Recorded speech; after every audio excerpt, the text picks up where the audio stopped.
Assalamu alaikum. Welcome to NTV Europe's weekly talk show, Talking Point. I'm your host, Syed Neaz Ahmed. As usual, we have another very distinguished guest for you today, Dr. Hasanat Hosain, an educational consultant. And he's a man who wears many hats on different occasions. He is a media person, he is a consultant, and he has interest in various other fields.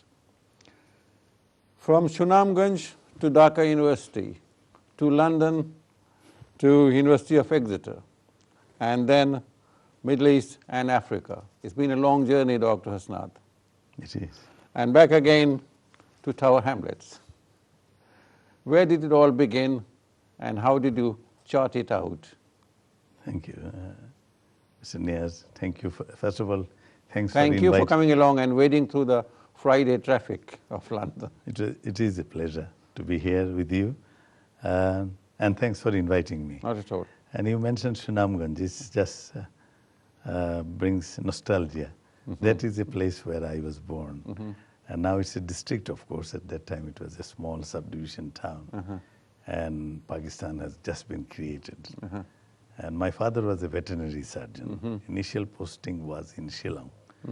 But just after Pakistan and India got separated, he came to Sunamganj, and he was a veterinary surgeon. He was born there. But as you know, during those times, government officers were never stationed in their hometowns. This is from the British rule.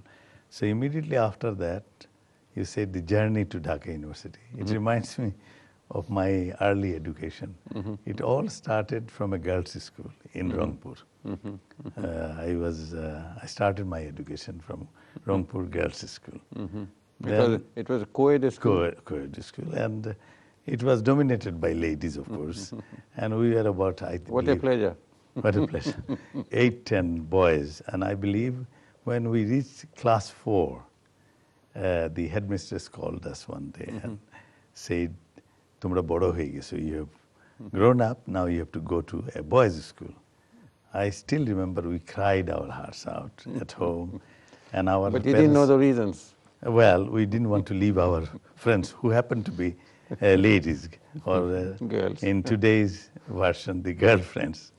So our parents, I believe, took pity. So they got us admitted to a school which was just opposite the girls' school. Those who are from Rangpuri among viewers, they will know the Police Line Free Primary School. Now it has become a big college and all that. I still remember we used to, break time, we used to come running back to the girls' school to play Ekka Dukka and all this. There were sleepers up and down. Anyway, soon came class 5, where we have to give a scholarship exam. And lo and behold, I was very good in maths. So I stood first. So overnight I was very, as a young boy, I was very well known, well cared by not only parents, relatives, but by neighbors, but all the government officers in Rangpur. And then the journey, the reason I started from Rangpur, being government servant, then my 10 years of schooling actually was in various districts of what is now Bangladesh. My class 6 was in Kumilla Jila School. Class 8 was in Daulatpur Mohsin High School. And I was in Sunamganj also one time. My father was transferred to Karachi for a training. So I got my scholarship in class 6 from Sunamganj Jubilee High School. Class 8 scholarship exam, I got it from Kumilla Jila High School. And then when matriculation came, I was in Khulna and in Daulatpur Mohsin High School. And that was the beginning, of course. In my, at that time, secondary school certificate, matriculation we used to call. I stood first among the whole of It used to be only one board, isn't it? Jessore board. But there were 3 other boards at the time, but my mark was one of the highest. So I got a presidential gold medal and a presidential handshake. Great. Since then, I didn't look back. Great. I wanted to be a pilot, but everybody said, no, you are good in... Most of us. Yes. We wanted to be pilots. But they said, no, you are good, you will be Einstein one day, so go and study physics. So many of my friends became DC-10 captain. Make bombs rather. Ultimately, I ended up in Dhaka University, did my honors in physics and maths, Then got my MSc degree. Then I got a assistantship in the United States, but I never wanted to go to United States. My heart was with UK because my parents and the connections. I'm from Sylhet and all that. So I got a Commonwealth scholarship from Her Majesty the Queen.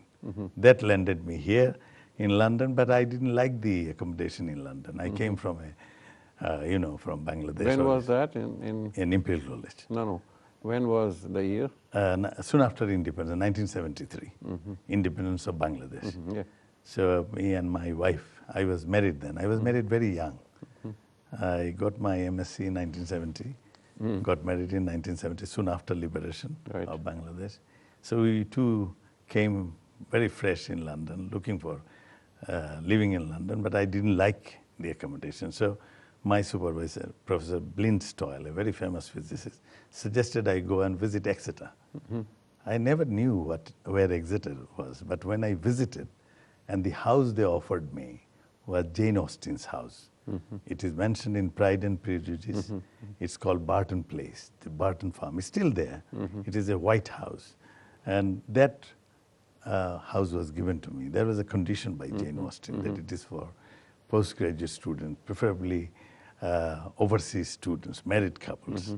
And the condition was we can't change the exterior or interior of that house. How many years did you spend 4 years. there? My eldest daughter was born there. So 4 years in Exeter University. It is a campus. Living in that house, did you get any eerie feeling at night?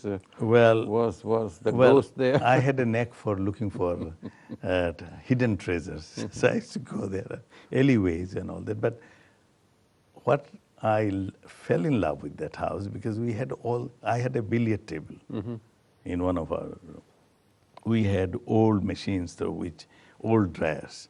You have to put clothes and then turn the wheel and it gets, squeeze it out. We had potato peelers. You throw potato peelers like the cement mixer, and all my friends at that time, be it from Dhaka University or Punjab University, whoever were in UK, they visited my place because there were enough rooms to accommodate.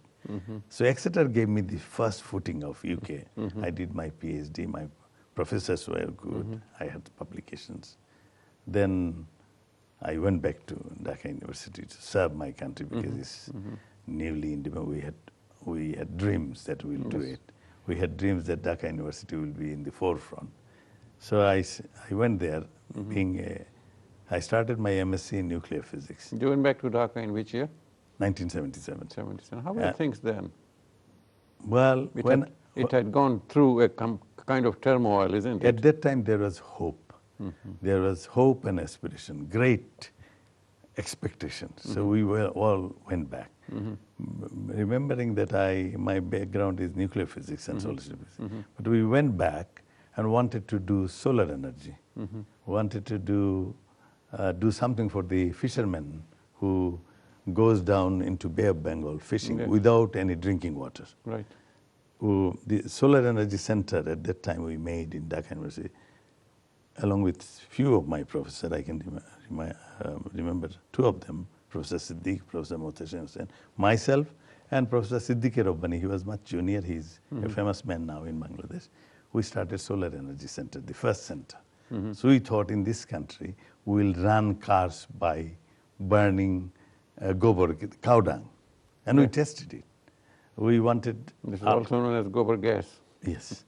And now you say gas-run CNGs in Dhaka. We had a dream, we'll do it. We had a dream, our ladies wear red bangles. And we have to import it from Calcutta. The bangles that we make at that time, during Pakistan time or in Bangladesh, was of deep maroon color, not the bright red we used to import from Calcutta. The price difference was huge, so we thought, why not, we will make it. And so I went actually to... Were these plastic or glass bangles? Glass. So I actually went door to door to Hardev Glass Factory, Ali and Sons, told them, will you take two of my students from Dhaka University? They were afraid of taking Dhaka University students. But the idea was, take two students. They will work in your... Just give them a seat and they will improve the purity of the glass. You remember when we visited Bangladesh or in the smaller towns, the glasses were greenish color, not Yep. the crystal white. So we said, Because we'll, they were the kind impurity. of... Yep. You said it all in one sense. The impurity, because it was all collected and then it was not purified, melted through a process. So we thought we'll make the furnace. But Hordeo Glass Factory and Ali and Sons, they straightway refused. But there was a system, government had this system that students who had done their MSc from the University Grants Commission will give them 1,000 taka per month. They will do research and bring new things. The ideas were very good and we wanted to practice, but everywhere bureaucracy, this and that stopped us. The enthusiasm with which we went to do some things were, this is a long story. Your whole soon. program will be taken. But nowadays, you said, how was Dhaka University then? Well, we went with PhD and all that. We became assistant professor. Our salary was just 750 with 7.5% house rent, hardly 900. Yep. The house you want to rent as a university lecturer or assistant professor went up to 3,000 per month. There was huge discrepancy. Even before Liberation War, the house I used to stay as a bachelor, a 3-bedroom house near New Market, was only 300 taka. And at that time, I was a scientific officer in Atomic Energy Commission before liberation of Bangladesh. Yeah. My take-home salary was 1,200. 300 for renting a 3-bedroom house near New Market, Ajimpur, and the rest of my money is mine. But when I went back, the discrepancy was so high. As an assistant professor, my take-home pay was 900. The same house where I used to stay went up to 3,000. The owner of that flat said, sir, you helped me during Liberation War from the Biharis to retain my house. For you, it's 2,000. My salary is 900. The rent, after my PhD, returned from UK to serve my country. You wanted to know how Dhaka University was, or the scenario has changed. There was a huge difference. You can't afford. So I became a house tutor. How did people manage? Well, if you ask, I mean, I'm sorry, viewers. Not everybody could become house tutor. Yes, absolutely. So came up those ideas. The same university lecturer or professors were teaching elsewhere. They said independent universities were coming up. Yeah. But this resource or the source was the same.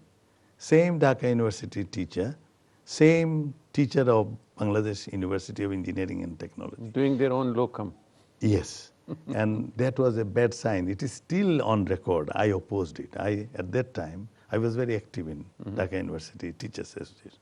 I said, the nation which has agreed to doctors, being a doctor in PG at the time, being a doctor in Dhaka Medical College Hospital, they are never found in their original institution. They are all in their private. Right. So if a nation allows an assistant professor and associate professor of a country not to be seen in their own institute, but to see them, you have to go to their private chambers. Yes, it's more profitable. Teachers will follow the same. It started from Dhaka College. It is on record. The Dhaka College teachers, maths teachers were started. They started doing private tuition. Instead of giving their attention into the classroom where they belong, where they are getting their salary, they created home tuitions. But despite so many private universities, there are coaching classes going on, private coaching classes, and like mushroom, every professor is running around here and there. Say, I have gone many times to Dhaka on vacation, and people say, why don't you come and teach for 2 months? Absolutely. You will get this X amount. And I said, I'm here for holidays, not for making money. So this is like a business. Yes. Whenever I go, the private university owners, I will tell owners, there are owners and there are vice chancellors. There are businessmen who are running it. They offer me. They say, you have a price, name it, we'll pay it, will you teach? Dr. Hasnat, we'll have to take a break here. Of course. When we come back, we'll definitely go back to Dhaka to find out very interesting things of those days. Thank you for being with us. We'll come back after this short commercial break. Thank you.